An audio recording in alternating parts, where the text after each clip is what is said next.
All right, man. Fight number 4 for you. How's it feel? Any different than the first 3 in preparation? Or?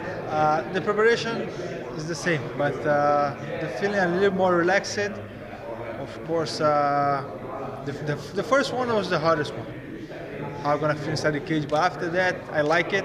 So let's keep working, keep in there. No doubt. And like I said, this is only your 4th pro fight, but you've got a lot of attention. You've got media. I'm sure your last name, gets people excited just to hear it. Do you like being in that spotlight at all? Does it bother you? Or I mean, there's not many people that are 3-0 that have like a national attention on them, you know? I think that's exactly. I think the Gracie name, of course, opens many doors, but it's that because of the name. I know that, so I try to relax a little more and enjoy the moment. You know? Right on. And this is your most experienced opponent to date. He's got 4 pro fights.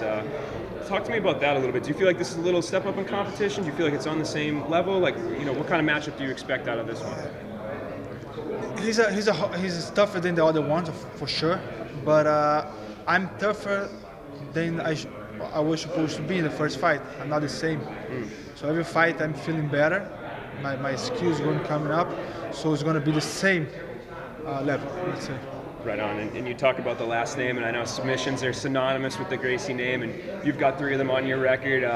When you go out there, you trying to keep this streak alive, or you hoping that you can sneak a knockout in there and show people that you guys can do a little bit more than armbar and guillotine and whatever it takes, of course. But a submission gives a certain pleasure, because the name. But I just have 3 fights. So if I have after the end of my career, we see how many submissions I'm gonna have, how many knockouts, how many defeats, how many things. So it's just 3. I don't think that's that doesn't count yet. I gotcha. And this is your first fight of 2020. What's kind of the game plan for you this year? Are you setting any goals for yourself? Anywhere you're trying to be by the time that this year's closing out? I wish I could. I wish I make 4 fights a year. In a year time.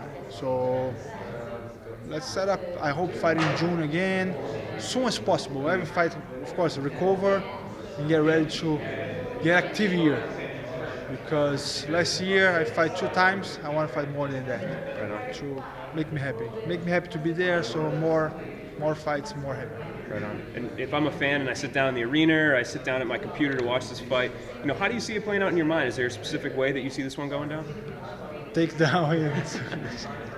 That's not. Of course, if I'm not able to take the guy to the ground, my opponent to the ground, you guys are gonna see me ready to use my strikes. I have been working a lot on my striking game. Of course, I don't want to use it, but I'm ready for it. Do you feel like maybe you're a little underestimated in that department? People think, oh, this guy's a submission guy, and they kind of discredit you. Maybe, sometimes, but everybody's ready now. Every fighter is not back in the days like different people just play one martial art. So everybody's ready for everything. So I don't think they subestimate it. When you are in there, example, I was thinking about that. If I take the guy down, if he do on bar, if he submit me, whatever, I'm ready for that too. I'm thinking, not because I'm black belt.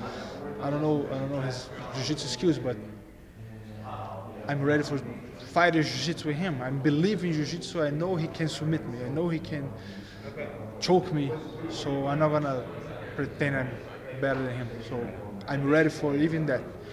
So I think the same. You need to be both.